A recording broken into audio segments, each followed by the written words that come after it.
I saw, as I guess we all did at some time or another, The Wizard of Oz, and fell in love with this very simple but pleasant little song.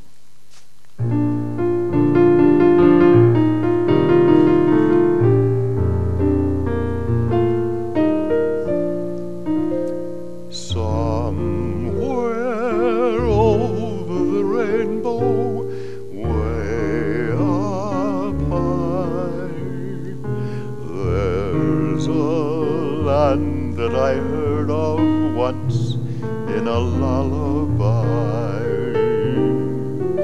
Somewhere over the rainbow, skies are blue, and the dreams that you dare to dream really do come true.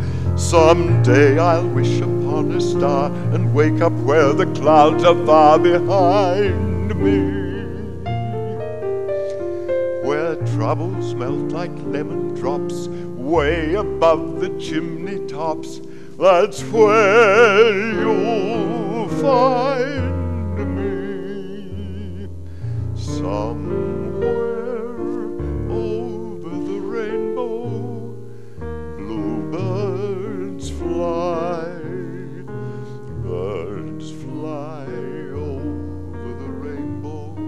Why, then, oh, why can't I?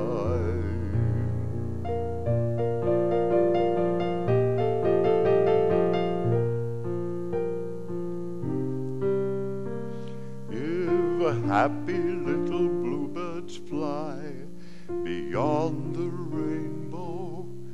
Why, oh, why can't I?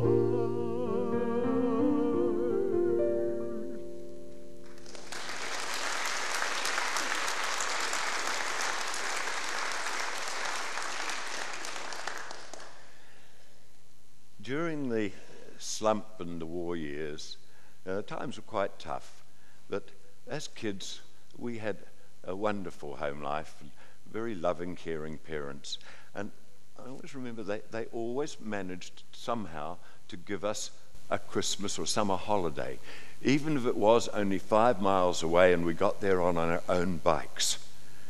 At West Shore, we rented part of an old lady's house there.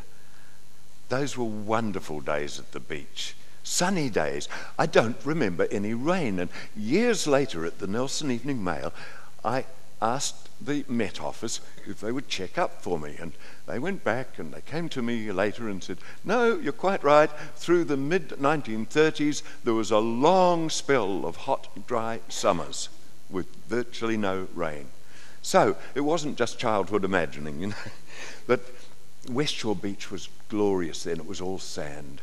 Now it's all gravel, thanks to the cutting down of the forest in the high country and the erosion that followed. Millions of tons of gravel swept down 5 major rivers into Hawke Bay. We do have a lot to answer for, don't we? When I was 8, 1937, we moved into a grocery business, again with Mum's drive.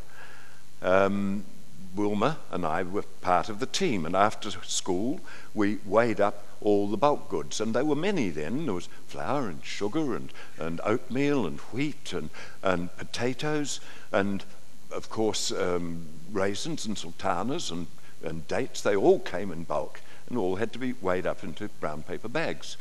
And of course, things like turps and vinegar and kerosene all had to be poured off into bottles.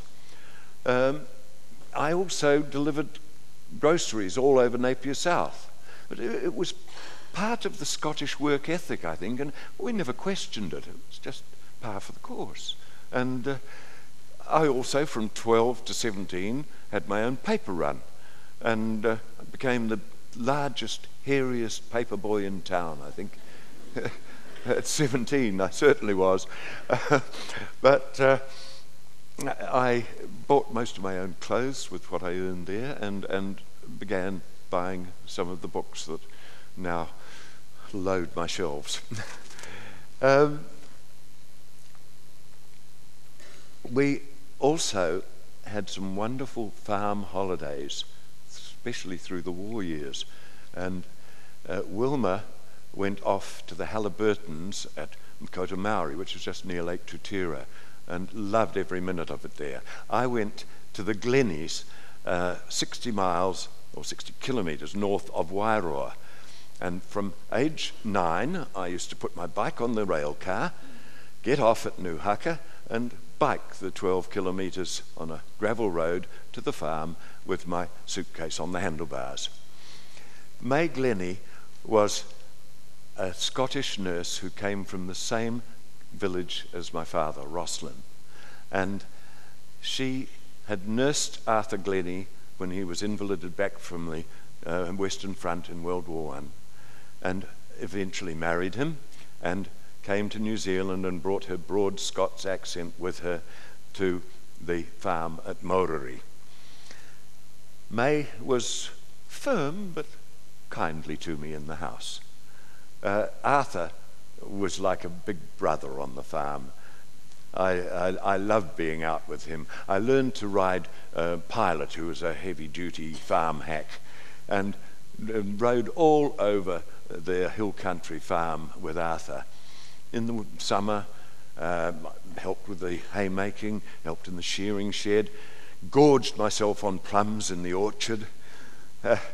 And in the winter, we did the rounds of the lambing ewes. Now, Arthur ran his own small line of Southdown ewes to breed rams to get the classic Southdown Romney cross, which was then the meat sheep of the time. Arthur was a big man with big hands, so when the little tight Southdown ewes needed a little bit of midwifery, I very quickly learned how to turn the lamb in the womb and make for an easier birth, under Arthur's instructions, of course. On one occasion, we went up to the back country, back of the farm, to the high yards, and we'd done something with a flock of wethers, and Arthur left me to chase them out of the yards and follow him on down the hill. He left a dog with me, but the dog soon mooched off after Arthur. So an hour later, he came back to find me very angry and in tears, boy handling each wether out the gate, one at a time, and they were as big and heavy as I was, and getting them through the gate and heaving them into the paddock. Arthur worked it out. There was a black ponga log lying in the puddle of the gateway, and no way were those wethers going to pass that black dog lying there. Mind you, with a real dog behind them, they soon shot through the gate. I look back very fondly on those years, on my holidays on the farm there, and thank the Glennies very much for taking in a raw stripling of a town lad so often. I think it was what set me on course for 30 years of farm reporting later in my life. Back in Napier, we had no car and did very well without one. We went everywhere, rain or shine, on 4 push bikes. And I don't remember we ever hired a taxi.